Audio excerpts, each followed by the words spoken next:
பூஜைகளில் எலுமிச்சையை அதிகம் பயன்படுத்துவது ஏன் அப்படிங்கிற ஒரு கேள்விக்கான விடையைத்தான் பார்க்க போகிறோம்.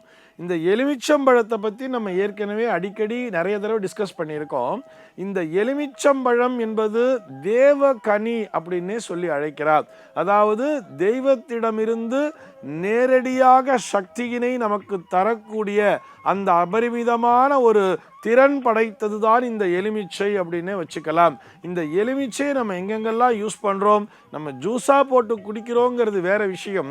இது போக எல்லா இடங்களிலுமே அந்த திருஷ்டி தோஷம் என்பது விலகுவதற்காகவும் ஏதேனும் ஒரு எதிர்மறை சக்தி இருந்தால் அது விலகிவிட வேண்டும் என்பதற்காகத்தானே இந்த எலுமிச்சம்பழத்தினை நறுக்கி அந்த இடத்திலே பிழிகிறார்கள். புதிதாக வாகனம் வாங்கும் பொழுது கூட அதிலே அந்த டயருக்கு கீழே எலுமிச்சம்பழத்தை வச்சு நசுக்கிட்டு தானே எடுத்துட்டு போறா. இதற்கான காரணம் என்ன அப்படின்னு சொல்லி பார்த்தோம்னா, இதனை புராணோக்தமாக பார்க்கும் பொழுது நிம்பாசுரன் அப்படிங்கிற ஒரு அசுரன் இருந்தானாம். அந்த நிம்பாசுரன் இந்த தேவர்களையும் மனிதர்களையும் மிகவும் வதைத்து வந்தான் அப்படின்னு சொல்றார்.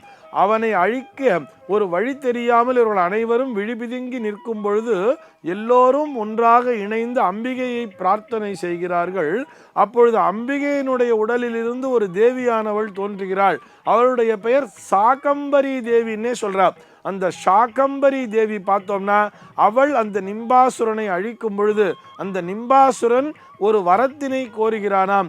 அம்மா, நான் இவ்வளோ நாளாக தெரிஞ்சோ தெரியாமலோ நான் எவ்வளவோ இந்த மக்களுக்கு துன்பத்தை இழைத்திருக்கிறேன்.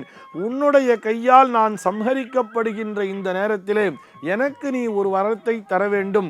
என்னை போல் இந்த உலகத்திலே நிரம்பி இருக்கக்கூடிய அத்தனை அசுர சக்திகளையும் விலக்குகின்ற திறனை எனக்கு நீ தர வேண்டும்.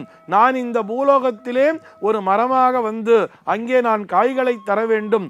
அந்த பழங்களை எவர் ஒருவர் கையிலே வைத்திருக்கிறாரோ அவர்களிடத்திலே என்னை போன்ற ஒரு அசுர சக்தி என்பது எந்த காலத்திலும் நெருங்க விடாமல் தடுக்கக்கூடிய திறனை நீ எனக்கு தர வேண்டும். இந்த வரத்தினை தர வேண்டும் சொல்லி அந்த நிம்பாசுரன் அம்பிகையிடம் பிரார்த்தனை செய்து கொண்டானாம். அந்த சாகம்பரி தேவி அவனுக்கு அந்த வரத்தினை தந்தாள் அப்படின்னு சொல்றார். அதனாலதான் இந்த பழத்தை கூட பார்த்தோம்னா நிம்பு அப்படின்னு சொல்லுவார். சமஸ்கிருதத்திலையும் சரி, நம்முடைய அந்த ஹிந்தியில கூட நம்ம கேட்கலாம், நிம்பு கா பானி அப்படின்னு சொல்லுவார். நிம்பு அப்படின்னு சொன்னா நீம் அப்படின்னு சொன்னா அது எலுமிச்சை அப்படிங்கிற மாதிரி ஆயிடுறது இல்லையா. இந்த நிம்பாசுரன் தான் இந்த எலுமிச்சை மரமாக பிறந்து அந்த அம்பிகையினுடைய வரத்தின் அடிப்படையிலே இந்த எதிர்மறை சக்திகளை விலக்கக்கூடிய திறனோடு நம்மிடையே வந்து சேர்ந்திருக்கிறார் என்பதை புரிந்து கொள்ள வேண்டும். இது தேவியினுடைய வரத்தால் கிடைத்த ஒரு அற்புதமான விஷயம் என்பதை நமக்கு நம்முடைய புராணங்கள் சொல்லித் தருகின்றன. நம்ம இப்படி வேணா புரிஞ்சுக்கலாமே, அதாவது நம்ம உடம்புல ஏதோ ஒரு வியாதி வந்துட்டா அதுக்கு உடனே ஒரு ஆன்டிபயாட்டிக்ங்கிறத சாப்பிட்றோம்ல. ஆன்டிபயாட்டிக்னா என்ன? எதிர் உயிரின்னு சொல்றா.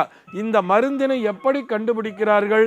அந்த உடம்பிலே எந்த ஒரு பாக்டீரியாங்கிறது பூந்திருக்கோ அதே பாக்டீரியாவையே கொன்று அதிலிருந்து தயாரிக்கப்படக்கூடிய மருந்து தானே ஆன்டிபாக்டீரியல். அதே மாதிரி தானே ஆன்டிபயோட்டிக்ங்கிறது அப்படி தானே, எதிர் உயிரி தானே. அதே மாதிரி தான் நம்மிடையே எதிர்மறையான சக்தி வரக்கூடாது, அசுர சக்தி என்பது நம்மை அண்டக்கூடாதுன்னு சொன்னா அதே அசுரனையே கொன்று அவனை ஒரு பழமாக மாற்றி அந்த பழத்தினை அம்பிகை நமக்கு தந்திருக்கிறாள் என்று புரிந்து கொள்ள வேண்டும். எந்த ஒரு இடத்திலே எலுமிச்சம்பழம் என்பது இருக்கிறதோ அந்த இடத்திலே கண்டிப்பாக அசுர சக்திகள் அண்டவே அண்டாது. அதனால்தான் ஒரு பிரயாணம் போறோம் அப்படின்னு சொன்னா கூட நான் குறிப்பா சொல்ல வேண்டியது, புதிதாக திருமணமான தம்பதிகள் கூட தேன்நிலவிற்கு பயணிக்கும் பொழுது, ஏன்னா தேன்நிலவுக்கு பயணிக்கும் போது இவங்க தனிச்சு தான் போவா, ஃபேமிலி மெம்பர்ஸ் யாரையும் கூட்டு போக மாட்டா, பெரியவா யாரையும் கூட அழைச்சிட்டு போக மாட்டா இல்லையா. இந்த இளம் வயதினை சேர்ந்த இந்த தம்பதியர் அந்த ஹனிமூனுக்கு போகும் பொழுது கையிலே ஒரு எலுமிச்சம்பழத்தையும் எடுத்து செல்லும் பொழுது அவர்களிடத்திலே எந்த விதமான எதிர்மறை சக்திகளும் அண்டாது. அம்பிகையினுடைய அருளாலே அவர்கள் காக்கப்படுவார்கள் என்பது நிச்சயம். சர்வே ஜனாஹ சுகினோ பவந்து.